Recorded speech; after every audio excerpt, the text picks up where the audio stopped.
আসসালামু আলাইকুম এভরিওয়ান। নতুন একটা ভিডিওতে আপনাদের স্বাগতম। এটা ছিল আসলে বিয়ের দিনের, যেটা আমরা রাতে একটা বিয়েতে গিয়েছিলাম জুতো কিনে তারপর বিয়েতে যাই, সেই বিয়ের অনুষ্ঠানের ভিডিওটা। তো এটা একটা মার্কেটের নিচে আন্ডারগ্রাউন্ডে ছিল আর কি। সো আমরা তো যাই সেখানে সিএনজি করে, তো সিএনজি থেকে নেমে তারপর হেঁটে ভিতরে যাচ্ছিলাম। আর ভিতরে একটুও মোবাইলের নেটওয়ার্ক ছিল না, যেহেতু এটা আন্ডারগ্রাউন্ডে ছিল আর কি। সো এই তো আমরা সবাই মিলে একসাথে যাচ্ছিলাম। তো আমার ছেলে মেয়েগুলো আগে আগে ছিল, পিছনে ছিলাম আমি। সো আমি একটু একটু ভিডিও করছিলাম আর কি। তো যাই হোক, এখানে গিয়ে অনেক লোকজন ছিল। তো আমার হাজব্যান্ডের পরিচিত ছিল, ও দাঁড়িয়ে দাঁড়িয়ে কথা বলছিল। তো আমরা কি করব, কোন দিকে যাব সেটাই ভাবছিলাম। তো ফার্স্টেই দেখলাম যে বউ বসে আছে সামনের দিকেই। তো এইখানে অনেক মহিলা ছিল আর কি, বরপক্ষ কনেপক্ষ দুই পক্ষই। তো ভাবলাম যে এইখানে বসবো নাকি আগে খেয়ে নিব। তো কে যেন বললো আমার হাজব্যান্ডকে যে আগে খাবার দাবারটা শেষ করো, তারপরে এদিকে বসে থাকো। তো আমরা সেই জন্য ভিতরের দিকে চলে যাই। আর এইসব অনুষ্ঠানে আসলে গেলে কোনো মানুষকে দেখে বোঝা যাবে না তার অবস্থাটা কতটুকু। মানে আমরা নর্মালি গ্রামে বা যে কোনো অনুষ্ঠানে অনেক সময় ফকিটুকি দেখা যায়, বাট কমিউনিটি সেন্টারের অনুষ্ঠানগুলো হলে এইখানে কোনো ফকির দেখাই যায় না। আর যারা আসে মনে হয় সবাই তারা বড় লোক, কেউ গরিব নেই, একটা মানুষও খুঁজে পাবেন না।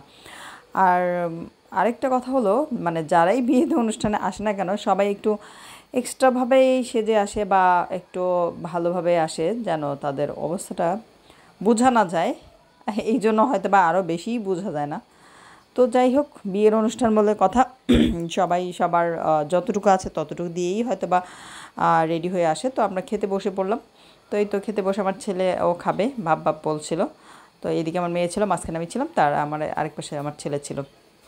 তো খালি প্লেট নিয়ে বসে থাকতে আমার ছেলে খুবই বিরক্ত হচ্ছিল, মানে ওর খাবার কেন আসে না। তো সেটার জন্যই ও বারবার শুধু বলছিল। তো তারপর আমরা খাওয়া দাওয়া শেষ করে চলে আসি বউ যেখানে বসেছে সেখানে। তো এখানে দাঁড়িয়ে ছিল আমার ছেলে মেয়েগুলো, আমি চেয়ারে বসেছিলাম, যেহেতু আমার হাজব্যান্ড খায়নি। আর এদিকে আমার ছেলে দুই পকেটে করে দুইটা গাড়ি নিয়ে এসেছে, এখন এটার মধ্যে সেই গাড়িগুলো চালাচ্ছে। আর ও এত দুষ্টুমি করছিল, মানে বলার মতো না। মানে সব বাচ্চাগুলোই, যতগুলো বাচ্চা ছিল মোটামুটি সব বাচ্চারাই, ছেলেগুলো একটু বেশিই দুষ্ট হয়। সো ওই যতগুলো ছেলেই ছিল সব দৌড়াদৌড়ি করছিল। আর আমার ছেলেটা মানে একটু বেশিই দৌড়াচ্ছিল, একবার এদিকে তো আরেকবার ওদিকে। তো আমার ছোটো মেয়েটা ও শুধু ওর পিছন পেছনে ছিল আর বলছিল যে আমি আর পারবো না, আমি আর পারবো না, তোমার ছেলেকে তুমিই দেখো।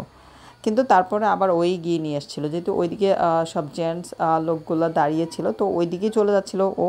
তো আমি তো আর ওদিকে যাবো না, ওদিক থেকে আমার মেয়েই আবার টেনে টেনে ওকে ধরে নিয়ে এসেছিলো। আর এই তো গাড়িটা নিয়ে খেলছিলো, আর এদিকে ফটো সেশন হচ্ছিলো। এগুলো মেবি বউয়ের কোনো রিলেটিভ বা কিছু, তো ওদের সাথে অনেক ছবি তুলছিল। আর এই বিয়ের অনুষ্ঠানটা ছিল আমার হাজব্যান্ডের পরিচিত এক ভাই, ওনার মেয়ের বিয়ে। ওরা একসাথেই বিজনেসের কাজে মানে অনেক কাজ করে একসাথে। সো ওই হিসেবে আর কি আমরা দাওয়াতটা পাই এবং সেখানে যাই। তো ফটো সেশন তো হচ্ছেই। বউটা মোটামুটি ভালো লম্বা ছিল, দেখতেও মার্শাল্লাহ সুন্দর লাগছিল। বউ বলে কথা, যে কোনো মেয়েকেই বউ সাজলে আমার মনে হয় সুন্দর লাগে। সে যত মানে দেখতে যদি একটু অন্যরকমও হয়, বিয়ের দিন সব মেয়েদেরকেই একটু অন্যরকম সুন্দর লাগে। তো এই তো, আর মেয়ের বাবাকেও দেখলাম। আসলে বাবাদের মুখটা মেয়ের বিয়ের দিন একটু অন্যরকম থাকে, কেমন জানি মলিন একটা ভাব থাকে। তারা হয়তো বা টেনশনে থাকে, মেয়েটাকে বিদায় দিবে। আবার এদিকে খাবার দাবার যে আয়োজনটা, সেটা কতটুকু কেমন মানে পারফেক্ট হলো, সবাই কতটুকু খেতে পারলো ঠিকঠাক, সেটা একটা টেনশন। তো সবচেয়ে বড় টেনশন আমার মনে হয় থাকে মেয়েকে বিদায় দেওয়ারই। সব বাবাদেরই ওই সময়টা মনে হয় একই রকম যায়, মেয়েকে দিয়ে দেওয়ার একটা টেনশন থাকে সবার মাঝে, সব বাবাদের মাঝে। তো এই তো খাওয়া দাওয়া মোটামুটি শেষ, সবাই যার যার মতো বসেছিল। এদিকে ফটো সেশনও হচ্ছে, ছেলের বাড়ি মেয়ের বাড়ি লোকজন সবাই যার যার সাথে কথা বলছিল। তা আমরা আর কী করবো, বসেছিলাম, বসে থেকে তারপর উঠে চলে যাচ্ছি আর কি, যেহেতু আমরা খুব বেশি পরিচিত না। সো সেখানে আর বেশিক্ষণ বসেও থাকা যায় না। তো এই তো আমার হাজব্যান্ড আমাকেই খুঁজছিল, আমি কিন্তু পিছনেই ছিলাম, বাট আমাকে উনি খুঁজেই পায়নি। তারপর আর কি এত বের হয়ে যাচ্ছিলাম, বাইরে আমাদের সিএনজি দাঁড় করানোই ছিল। তো আমার হাজব্যান্ডের পরিচিত এক ভাই ছিল, উনি বলছিল ওনাদের সাথে যাওয়ার জন্য, ওনার গাড়ি ছিল বললো। পরে আমার হাজব্যান্ড বললো না, যে আমাদের সিএনজি দাঁড় করা ছিল। তো তো এই তো চলে এসেছি বাসায়। আমার মেয়েটা স্প্রাইট একটা কিনে সেটা নিয়ে কত ঢং করছিল যে।